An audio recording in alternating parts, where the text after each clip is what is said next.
Micro finance ಸಿಬ್ಬಂದಿ ಕಾಟ ಕಮ್ಮಿಯಾಗ್ತಿಲ್ವಾ? Complaint ಕೊಟ್ರೆ ಕ್ರಮ ಫಿಕ್ಸ್. ದಾವಣಗೆರೆಯಲ್ಲಿ ಸಾಲ ತೀರಿಸಿದ್ರು ತಪ್ಪದ ಫೈನಾನ್ಸ್ ಕಾಟ. ಮೈಕ್ರೋ ಫೈನಾನ್ಸ್ ಟಾರ್ಚರ್, ಮನೆಗೆ ಬೀಗ. ಫೈನಾನ್ಸ್ ಕಂಪನಿಗೆ ಉಂಡೆನಾಮ ತಿಕ್ಕಿದ್ರು ಸಿಬ್ಬಂದಿ. ದೇಶಾದ್ಯಂತ ಗಣರಾಜ್ಯೋತ್ಸವ ಸಂಭ್ರಮ. ಪಥಸಂಚಲನದಲ್ಲಿ ಮಿಂಚಿದ ಸೇನಾಪಡೆಗಳು. ಕಲಾ ಮೆರಗು, ಒಂದಕ್ಕಿಂತ ಒಂದು ಟ್ಯಾಬ್ಲೋ ಸೂಪರ್. ತವರಿಗೆ ಟಗರು ಬ್ಯಾಕ್. ಎಲ್ಲವನ್ನು ನೋಡೋಣ ಕರ್ನಾಟಕ ಟಾಪ್ 20ಯಲ್ಲಿ. ಇವತ್ತು ಕೂಡ ಮೈಕ್ರೋ ಫೈನಾನ್ಸ್ ಕಿರುಕುಳ ಸಂಬಂಧ ಸಿಎಂ ಸಿದ್ದರಾಮಯ್ಯ ಪ್ರತಿಕ್ರಿಯಿಸಿದ್ರು. ಫೈನಾನ್ಸ್ ಕಂಪನಿಗಳಿಂದ ಕಿರುಕುಳ ಮುಂದುವರೆದ್ರೆ ಹಾಗೂ ಕಿರುಕುಳ ನೀಡಿದ್ದೇ ಆಗಿದ್ರೆ ಅಂತವರು ಕಂಪ್ಲೇಂಟ್ ಕೊಟ್ರೆ ಕೂಡಲೇ ಕ್ರಮ ಕೈಗೊಳ್ಳುತ್ತೇವೆ. ಇನ್ನು ದೂರು ನೀಡುವ ಸಂಬಂಧ ಶೀಘ್ರದಲ್ಲೇ ಸಹಾಯವಾಣಿಯನ್ನು ಕೂಡ ತೆಗೆಯಲಾಗುವುದು. ಆ ಮೂಲಕ ಕಿರುಕುಳ ಸಮಸ್ಯೆಗೆ ಒಳಗಾದ ಜನರು ತಮ್ಮ ದೂರನ್ನ ನೀಡಬಹುದು ಅಂದ್ರು. ನಿನ್ನೆ ಗೃಹ ಕಚೇರಿ ಕೃಷ್ಣಾದಲ್ಲಿ ಫೈನಾನ್ಸ್ ಕಂಪನಿಗಳ ಮುಖ್ಯಸ್ಥರೊಂದಿಗೆ ಸಿಎಂ ಸಭೆ ನಡೆಸಿ ಸಾಲ ಪಡೆದವರ ರಕ್ಷಣೆಗಾಗಿ ಸುಗ್ರೀವಾಜ್ಞೆಯ ಮೂಲಕ ಹೊಸ ಕಾನೂನು ತರುವುದಾಗಿ ಘೋಷಿಸಿದರು. ಅಲ್ಲದೆ ಸಾಲ ವಸೂಲಿ ವೇಳೆ ಕಿರುಕುಳ ಕೊಡಬಾರದು, ಕಾನೂನು ಉಲ್ಲಂಘಿಸಿದ್ರೆ ಕ್ರಮ ತೆಗೆದುಕೊಳ್ತೀವಿ ಅಂತ ವಾರ್ನಿಂಗ್ ಕೂಡ ಮಾಡಿದ್ರು. ಯಾರಿಗೆ ತೊಂದರೆ ಆಗಿದೆ ಅವ್ರು ಕಂಪ್ಲೇಂಟ್ ಕೊಟ್ಟರೆ ಅವ್ರ ಮೇಲೆ ಕ್ರಮ ತಗೋತೀವಿ. ಯಾರು ಇಂಥ ಮೈಕ್ರೋ ಫೈನಾನ್ಸ್ನವರು ಅಥವಾ ಮನಿ ಲೆಂಡರ್ಸು ಯಾರು ತೊಂದರೆ ಕೊಡ್ತಾರೆ ಅಂತೇಳಿ ಅದಕ್ಕೆ ಸಹಾಯವಾಣಿಗಳು ಮಾಡ್ತಾ ಇದ್ದೀವಿ. ಕಂಪ್ಲೇಂಟ್ ಕೊಟ್ಟರೆ ಕೂಡಲೇ ಇಮಿಡಿಯೇಟ್ ಆಗಿ ಕ್ರಮ ತಗೊಳ್ಳೋಕೆ ಹೇಳಿದ್ದೀನಿ. ರಾಜ್ಯದಲ್ಲಿ ದಿನೇ ದಿನೇ ಮೈಕ್ರೋ ಫೈನಾನ್ಸ್ ಸಿಬ್ಬಂದಿ ಕಿರುಕುಳ ಹೆಚ್ಚಾಗ್ತಾ ಇತ್ತು. ಇದೀಗ ದಾವಣಗೆರೆಯಲ್ಲೂ ಮಹಿಳೆಯೊಬ್ಬರಿಗೆ ಮೈಕ್ರೋ ಫೈನಾನ್ಸ್ ಸಿಬ್ಬಂದಿ ಕಿರುಕುಳ ನೀಡ್ತಾ ಇರೋ ಬಗ್ಗೆ ಆರೋಪ ಕೇಳಿಬಂದಿದೆ. ಚನ್ನಮ್ಮ ತಾಲೂಕಿನ ಕತ್ತಲಗೆರೆ ಗ್ರಾಮದ ರೇಣುಕಮ್ಮ ಎಂಬ ಮಹಿಳೆಗೆ ಮೈಕ್ರೋ ಫೈನಾನ್ಸ್ ಸಿಬ್ಬಂದಿ ಸಾಲ ತೀರಿಸುವಂತೆ ಕಿರುಕುಳ ಕೊಡ್ತಿದ್ದಾರೆ. ಈ ಹಿಂದೆ ರೇಣುಕಮ್ಮ ಫೈನಾನ್ಸ್ ಕಂಪನಿ ಒಂದರಲ್ಲಿ ಸಾಲ ಮಾಡಿದ್ರು. ನಂತರ ಫೈನಾನ್ಸ್ ಕಂಪನಿ ಸಿಬ್ಬಂದಿಯ ಕಿರುಕುಳಕ್ಕೆ ಬೇಸತ್ತು ಹಸು ಮಾರಿ ಸಾಲವನ್ನು ತೀರಿಸಿದ್ರು. ಇದಾದ ಬಳಿಕ ಅನಾರೋಗ್ಯದ ಕಾರಣ ಆಸ್ಪತ್ರೆ ಖರ್ಚಿಗಾಗಿ ಮೈಕ್ರೋ ಫೈನಾನ್ಸ್ನಲ್ಲಿ ಮತ್ತೆ ಸಾಲ ಮಾಡಿದ್ದಾರೆ. ಇದೀಗ ಬಾಕಿ ಸಾಲ ಪಾವತಿ ಮಾಡ್ತಾ ಇದ್ರು ಕೂಡ ಮೈಕ್ರೋ ಫೈನಾನ್ಸ್ ಸಿಬ್ಬಂದಿ ನಿತ್ಯ ಮಹಿಳೆಯ ಮನೆಗೆ ಬಂದು ಬೆದರಿಕೆ ಹಾಕಿ ಸಾಲ ತೀರಿಸುವಂತೆ ಕಿರುಕುಳ ಕೊಡ್ತಿದ್ದಾರೆ. ಇದರಿಂದ ವೃದ್ಧ ದಂಪತಿಗಳು ಬೇಸತ್ತಿದ್ದಾರೆ. ಸಿಎಂ ಸಿದ್ದರಾಮಯ್ಯ ಖಡಕ್ ಸೂಚನೆ ಬಳಿಕವೂ ಮೈಕ್ರೋ ಫೈನಾನ್ಸ್ ಕಂಪನಿಗಳ ಆಟೋಪ ಕಮ್ಮಿಯಾಗಿಲ್ಲ. ಯಾದಗಿರಿ ತಾಲೂಕಿನ ಯಡ್ಡಳ್ಳಿ ಗ್ರಾಮದಲ್ಲಿ ಅಮಾನವೀಯ ಘಟನೆಯೊಂದು ನಡೆದಿದೆ. ಮೈಕ್ರೋ ಫೈನಾನ್ಸ್ ಕಂಪನಿ ಕಿರುಕುಳಕ್ಕೆ ಕುಟುಂಬವೊಂದು ಊರು ತೊರೆದಿದೆ. ಇತ್ತ ಫೈನಾನ್ಸ್ ಕಂಪನಿ ಮನೆಗೆ ಬೀಗ ಜಡಿದು ಸಾಲ ಮರುಪಾವತಿ ಮಾಡುವಂತೆ ಟಾರ್ಚರ್ ಕೊಡ್ತಿದ್ದಾರೆ. ಮಗನಿಗೆ ಕಿಡ್ನಿ ವೈಫಲ್ಯ ಆಗಿದ್ದರಿಂದ ಚಿಕಿತ್ಸೆ ಕೊಡಿಸುವ ಸಲುವಾಗಿ ಸಾಲ ಮಾಡಲಾಗಿತ್ತು. ಕೇವಲ 30,000 ಸಾವಿರದಷ್ಟು ಸಾಲ ಪಡೆದಿದ್ದ ಗೀತಮ್ಮ ಫೈನಾನ್ಸ್ ಕಂಪನಿ ಕಿರುಕುಳಕ್ಕೆ ಬೇಸತ್ತು ಕಣ್ಣೀರಿಡ್ತಿದ್ದಾರೆ. ಅದ್ಯಾವಾಗ ಮನೆಗೆ ಬೀಗ ಹಾಕಿದ್ದು ಗೊತ್ತಾಯಿತು. ಮನನೊಂದ ತಾಯಿ ಮತ್ತು ಮಗ ಸದ್ಯಕ್ಕೆ ಜಿಲ್ಲಾಸ್ಪತ್ರೆಗೆ ತೆರಳಿದ್ದಾರೆ. ಇನ್ನು ಕಿಡ್ನಿ ವೈಫಲ್ಯದಿಂದ ಸಾವು ಬದುಕಿನ ಮಧ್ಯೆ ಹೋರಾಡ್ತಾ ಇರುವ ಮಗನನ್ನ ಉಳಿಸಿಕೊಳ್ಳೋಕೆ ಗೀತಮ್ಮ ಕಷ್ಟಪಡ್ತಿದ್ದಾರೆ. ಹೀಗಿರ್ಬೇಕಾದ್ರೆ ಫೈನಾನ್ಸ್ ಕಿರುಕುಳ ಸಹಿಸೋಕಾಗ್ತಿಲ್ಲ. ಸರ್ಕಾರ ಸಹಾಯ ಮಾಡಬೇಕು ಅಂತ ಮನವಿ ಮಾಡ್ಕೊಂಡಿದ್ದಾರೆ. ನಾವು ಬೆಂಗಳೂರು ದುಡ್ಲಕ್ಕೆ ಹೋಗಿದ್ವಿ. ನಮ್ಗೆ ಕಷ್ಟ ಬಂದದ. ಈಗ ಸ್ಕೀಲ್ ಹಾಕಿ 15 ದಿವಸ ನಮ್ಮೆಲ್ಲ ರೋಡ್ ಮೇಲೆ ಬಂದು ನಿಂತು ನೋಡ್ರಿ ಸರ್. ಹಿಂಗೆ ಆಗ್ಬಾರ್ದು ನೋಡ್ರಿ ಸರ್. ನೀವೇ ಸಹಾಯ ಮಾಡ್ರಿ. ನಮ್ಗೆ ದಯವಿಟ್ಟು ನಮ್ಮ ಕೈ ಜೋಡಿಸ್ತೀನಿ ಸರ್, ಕಾಲು ಜೋಡಿಸ್ತೀನಿ, ನಮ್ಗೆ ಸಹಾಯ ಮಾಡ್ರಿ. ಅದೇ ಟೆನ್ಷನ್ ತೊಗೊಂಡು ಪೂರ 2 ಕಿಡ್ನಿ ಫೇಲ್ ಆಗಿದೆ ಸರ್. ನಮ್ಮ ಮಗನಿಗೆ ಏನು ಉಳಿದಿಲ್ಲ. ಡಾಕ್ಟರ್ಗಳು ಹೇಳ್ತಾರೆ ಉಳಿತಾರೆ ಇಲ್ಲ ಅನ್ನಕತ್ತಾರೆ. ಭಾಳ ಟಾರ್ಚರ್ ಕೊಟ್ರಿ. ಬಂದು ಒಂದೊಂದು ಹೋಗ್ತಿದ್ದಿಲ್ಲ. ಸಂಜೆ ಮುಂಜಾನೆ ಬಂದ್ರೆ ಸಂಜೆ ಹೋಗ್ತಿದ್ದಿಲ್ಲ. ಹೆಂಗೆ ಮತ್ತು ಅವ್ರ ಬಳಿ ಇವ್ರ ಬಳಿ ಮಾಡಿ ಜಮಾ ಮಾಡಿ ಹೆಂಗೆ ಭೀ ಕಟ್ತಿದ್ರು. ಒಂದು ತೊಗೋದು ಹೋಗ್ರಿ ಸರ್, ಒಂದು ಇರಲಿ ನಮ್ಗೆ ಬೇಕಾಗಿಲ್ಲ. ನಮ್ಗೆ ಪೂರ ಕೊಡ್ರಿ. ಎಲ್ಲ ಮಾರಿ ಸರ್. ಏನಿಲ್ಲ, ಒಂದು ಸರ ಇತ್ತು, ಒಂದು ಇದು ಕಿವೇನು ಹೋಯ್ತು, ಎಲ್ಲ ಹೋಯ್ತು. ರಾಜ್ಯದಲ್ಲಿ ಒಂದ್ ಕಡೆಗೆ ಮೈಕ್ರೋ ಫೈನಾನ್ಸ್ ಕಿರುಕುಳ ಇದ್ರೆ ಮತ್ತೊಂದ್ ಕಡೆ ಫೈನಾನ್ಸ್ ಕಂಪನಿಗೆ ಬ್ರಾಂಚ್ ಮ್ಯಾನೇಜರ್, ಫೀಲ್ಡ್ ಅಸಿಸ್ಟೆಂಟ್ಗಳು ಪಂಗ್ನಾಮ ಹಾಕಿದ್ದಾರೆ. ಸಾಲಗಾರರಿಂದ ಮರುಪಾವತಿಯಾದ ಹಣವನ್ನ ಫೈನಾನ್ಸ್ ಕಂಪನಿಗೆ ನೀಡದೆ ವಂಚಿಸಿದ್ದಾರೆ ಎಂಬ ಆರೋಪ ಕೇಳಿಬಂದಿದೆ. ರಾಮನಗರ ಜಿಲ್ಲೆಯ ಮಾಗಡಿ ಪೊಲೀಸ್ ಠಾಣೆಯಲ್ಲಿ ಖಾಸಗಿ ಫೈನಾನ್ಸ್ ಕಂಪನಿ ಈ ಬಗ್ಗೆ ದೂರು ದಾಖಲಿಸಿದೆ. Magadi branch manager Manjunath, field ಅಸಿಸ್ಟೆಂಟ್ಗಳಾದ ಅಭಿಷೇಕ್, ಶ್ರೀನಿವಾಸ್, ತೇಜಸ್ ಸಾಲಗಾರರಿಂದ ಪಾವತಿಯಾದ ಹಣವನ್ನ ನೀಡದೆ ವಂಚಿಸಿದ್ದಾರೆ. ಮರುಪಾವತಿಯಾದ ಸುಮಾರು 53 ಲಕ್ಷ ಹಣವನ್ನ ಫೈನಾನ್ಸ್ ಸಂಸ್ಥೆಗೆ ಕಟ್ಟಿದೆ ವಂಚಿಸಿದ್ದಾರೆ ಅಂತ 4 ವಿರುದ್ಧ ಮಾಗಡಿ ಪೊಲೀಸ್ ಠಾಣೆಯಲ್ಲಿ ಎಫ್ಐಆರ್ ಅನ್ನು ದಾಖಲಿಸಿದ್ದಾರೆ. ಸದ್ಯ 4 ಆರೋಪಿಗಳು ತಲೆಮರೆಸಿಕೊಂಡಿದ್ದಾರೆ. ದೇಶದಾದ್ಯಂತ ಇವತ್ತು 76ನೇ ಗಣರಾಜ್ಯೋತ್ಸವದ ಸಂಭ್ರಮ ಮನೆ ಮಾಡಿದೆ. ದೆಹಲಿಯ ಕರ್ತವ್ಯ ಪಥದಲ್ಲಿ ರಾಷ್ಟ್ರಪತಿ ದ್ರೌಪದಿ ಮುರ್ಮು ಬೆಳಗ್ಗೆ 10:30ಕ್ಕೆ ಸರಿಯಾಗಿ ಧ್ವಜಾರೋಹಣ ನೆರವೇರಿಸಿದ್ರು. ಬಳಿಕ ಸೇನಾ ಹೆಲಿಕಾಪ್ಟರ್ ಮೂಲಕ ಪುಷ್ಪವೃಷ್ಟಿ ಸಲ್ಲಿಸಲಾಯಿತು. ಅದ್ಧೂರಿಯ ಐತಿಹಾಸಿಕ ಕ್ಷಣಕ್ಕೆ ಮುಖ್ಯ ಅತಿಥಿಗಳಾಗಿ ಇಂಡೋನೇಷ್ಯಾದ ಅಧ್ಯಕ್ಷ ಪ್ರಭಾವೋ ಸುಬಿಯಾಂಟೋ ಅವರು ಸಾಕ್ಷಿಯಾಗಿದ್ರು. ಹಾಗೆ ಉಪರಾಷ್ಟ್ರಪತಿ ಜಗದೀಪ್ ಧನ್ಕರ್, ಪ್ರಧಾನಿ ನರೇಂದ್ರ ಮೋದಿ, ರಕ್ಷಣಾ ಸಚಿವ ರಾಜನಾಥ್ ಸಿಂಗ್ ಕೂಡ ಈ ಕಾರ್ಯಕ್ರಮದಲ್ಲಿ ಉಪಸ್ಥಿತರಿದ್ದರು. ಮೊದಲಿಗೆ ಪ್ರಧಾನಮಂತ್ರಿ ನರೇಂದ್ರ ಮೋದಿ ಅವರು ರಾಷ್ಟ್ರೀಯ ಯುದ್ಧ ಸ್ಮಾರಕಕ್ಕೆ ತೆರಳಿ ವೀರ ಯೋಧರಿಗೆ ಗೌರವ ನಮನ ಸಲ್ಲಿಸಿದ್ರು. ಬಳಿಕ ಮೋದಿ ಮತ್ತು ಇತರೆ ಗಣ್ಯರು ಮೆರವಣಿಗೆಯನ್ನು ವೀಕ್ಷಿಸೋಕೆ ಕರ್ತವ್ಯ ಪಥದಲ್ಲಿನ ವೇದಿಕೆಗೆ ತೆರಳಿದ್ರು.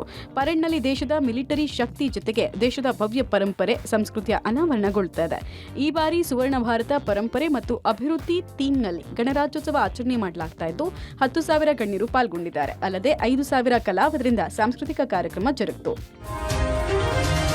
76ನೇ ಗಣರಾಜ್ಯೋತ್ಸವದ ಸಂಭ್ರಮದಲ್ಲಿ ಸೇನಾ ಪಡೆಗಳು ಶಕ್ತಿ ಪ್ರದರ್ಶನದಲ್ಲಿ ಭಾಗಿಯಾದವು. ಪರೇಡ್ನಲ್ಲಿ 22 ಯುದ್ಧ ವಿಮಾನಗಳು, 11 ಸಾರಿಗೆ ವಿಮಾನಗಳು ಹಾಗೂ 7 ಹೆಲಿಕಾಪ್ಟರ್ಗಳು ಸೇರಿದಂತೆ ಒಟ್ಟು 40 ವಿಮಾನಗಳು 10 ವಿಭಿನ್ನ ನೆಲೆಗಳಿಂದ ಹಾರಾಟ ನಡೆಸಿದ್ವು.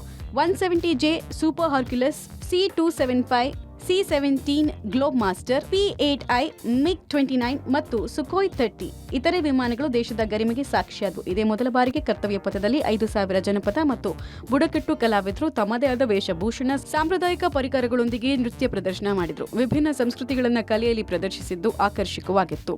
ಬೈಕ್ ಸಿಗ್ನಲ್ ಕಾರ್ಪ್ಸ್ ತಂಡ, ಚಲಿಸುವ ಮೋಟಾರ್ ಬೈಕ್ ತಂಡ ವಿಶಿಷ್ಟ ಸಾಧನೆಗೆ ಸಾಕ್ಷಿಯಾಯಿತು. ಬೈಕ್ನಲ್ಲಿ ಅಳವಡಿಸಲಾದ 12 ಅಡಿ ಏಣಿಯ ಮೇಲೆ ರಾಷ್ಟ್ರಪತಿಗಳಿಗೆ ಸಲ್ಯೂಟ್ ಸಲ್ಲಿಸಿದ ಮೊದಲ ಮಹಿಳಾ ಭಾರತೀಯ ಸೇನಾಧಿಕಾರಿ ಎಂಬ ವಿಶ್ವ ದಾಖಲೆಯನ್ನ ಬರೆದರು. ನಮ್ಮ ರಾಜ್ಯದ ಗದಗ ಜಿಲ್ಲೆಯ ಲಕ್ಕುಂಡಿಯ ಐತಿಹಾಸಿಕ ಬ್ರಹ್ಮ ಜಿನಾಲಯ ದೇವಾಲಯ ಈ ಬಾರಿಯ ಗಣರಾಜ್ಯೋತ್ಸವ ಪರೇಡ್ನಲ್ಲಿ ಸಾಕ್ಷಿಯಾಯಿತು. 76ನೇ ಗಣರಾಜ್ಯೋತ್ಸವ ಕಾರ್ಯಕ್ರಮ ಅದ್ಧೂರಿಯಾಗಿ ಸಂಭ್ರಮದಿಂದ ನಡೆಯಿತು. ಮಾಣಿಕ್ ಷಾ ಪರೇಡ್ ಮೈದಾನದಲ್ಲಿ ರಾಜ್ಯಪಾಲ ಥಾವರ್ ಚಂದ್ ಗೆಹ್ಲೋಟ್ ಧ್ವಜಾರೋಹಣ ನೆರವೇರಿಸಿದರು. ತಮ್ಮ ಭಾಷಣದಲ್ಲಿ ರಾಜ್ಯ ಸರ್ಕಾರದ ಸಾಧನೆಯನ್ನು ಜನತೆ ಮುಂದಿಟ್ಟರು. ಸರ್ಕಾರದ 5 ಗ್ಯಾರಂಟಿಗಳು ಯಶಸ್ವಿಯಾಗಿದ್ದು ಜನರಿಗೆ ಆರ್ಥಿಕ ಶಕ್ತಿ ನೀಡಿದೆ ಅಂತ ತಿಳಿಸಿದರು. ಗ್ಯಾರಂಟಿ ಯೋಜನೆ ಹೊರತಾಗಿಯೂ ರಾಜ್ಯದಲ್ಲಿ ಅಭಿವೃದ್ಧಿ ಕಾರ್ಯಕ್ರಮಗಳು ನಿಂತಿಲ್ಲ ಅಂತ ರಾಜ್ಯಪಾಲರ ಮೂಲಕ ಸರ್ಕಾರ ಸಂದೇಶವನ್ನು ನೀಡಲಾಯಿತು.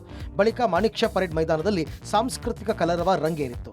1400 ಶಾಲಾ ಮಕ್ಕಳಿಂದ ಸಾಂಸ್ಕೃತಿಕ ಕಾರ್ಯಕ್ರಮ ಜರುಗಿತು. ನಾವೆಲ್ಲರೂ ಒಂದೇ ಭಾರತೀಯರು, ಅರಿವೆ ಅಂಬೇಡ್ಕರ್ ನೃತ್ಯ ರೂಪ ನೋಡುಗರ ಮನಸೆಳಿತು. ಇದಲ್ಲದೆ ಕುಕ್ರಿ ನೃತ್ಯ ಮತ್ತು ಬಂಗ್ರಾ ಪಂಜಾಬಿ ಜಾನಪದ ಡಾನ್ಸ್ ನೋಡುಗರ ಗಮನ ಸೆಳೆಯಿತು.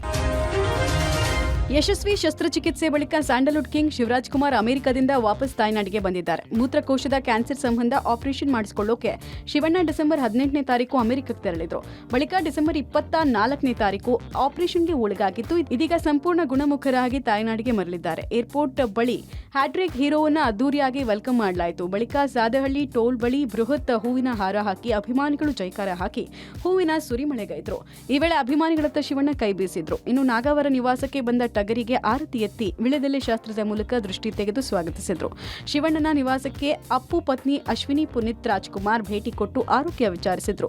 ರಾಘಣ್ಣ ಕೂಡ ಶಿವಣ್ಣನನ್ನ ನೋಡಿ ಭಾವುಕರಾದ್ರು. ಬಳಿಕ ಮಾತನಾಡಿದ ಸ್ಯಾಂಡಲ್ವುಡ್ ಕಿಂಗ್, ಜೀವನವೇ ಪಾಠ, ಇದೆಲ್ಲ ತಾನಾಗಿಯೇ ಬರುತ್ತೆ, ಎದುರಿಸಬೇಕಷ್ಟೇ ಅಂದ್ರು. ಆರೋಗ್ಯ ಚೇತರಿಕೆಗೆ ಪ್ರಾರ್ಥಿಸಿದ ಅಭಿಮಾನಿ ದೇವರುಗಳಿಗೆ ಧನ್ಯವಾದ ತಿಳಿಸಿದ್ರು. ಏನಾದರೂ ಫೇಸ್ ಮಾಡಬೇಕಷ್ಟೇ. ಒಳ್ಳೇದಾಗುತ್ತೋ ಕೆಟ್ಟದಾಗುತ್ತೋ ಗೊತ್ತಿಲ್ಲ, ಧೈರ್ಯವಾಗಿ ಹೋಗ್ಬೇಕು. ಮುಂದೆ ಏನಾಗುತ್ತೋ ಪರಿಣಾಮ ಆಮೇಲೆ ನೋಡ್ಬೇಕು. ಆಮೇಲೆ ಮಾಡ್ದೇ ಇರೋಕ್ಕಾಗಲ್ಲ. ಇಲ್ಲ ಮಾಡಲ್ಲ ನಾನು ನೋಡೋಣ, ಅದು ಆ ಥರ ಮಾಡೋಕ್ಕಾಗಲ್ಲ. ಮಾಡಬೇಕು. ಹೋಗ್ಬೇಕಾದ್ರೆ ಸ್ವಲ್ಪ ಎಮೋಷನಲ್ ಆಗಿತ್ತು, ಭಯ ಇತ್ತು. ಹೋಗ್ಬೇಕಾದ್ರೆ ಇಡೀ ದಿನ ಫ್ಲೈಟಲ್ಲಿ ಟ್ರಾವೆಲ್ ಮಾಡೋದು. ಅಬೌಟ್ 20 hours 21 hours ಫ್ಲೈಟ್ ಅದು ಹೋಗ್ಬೇಕಾದ್ರೆ. ಆ ಹಾಸ್ಪಿಟ್ಲ್ ಮುಂದೆ ಹೋಗ್ಬೇಕಾದ್ರೆ ಆ ಹಾಸ್ಪಿಟ್ಲ್ ನೋಡಿದ ತಕ್ಷಣ ಗೊತ್ತಿಲ್ಲ ಅದೇನಂತ.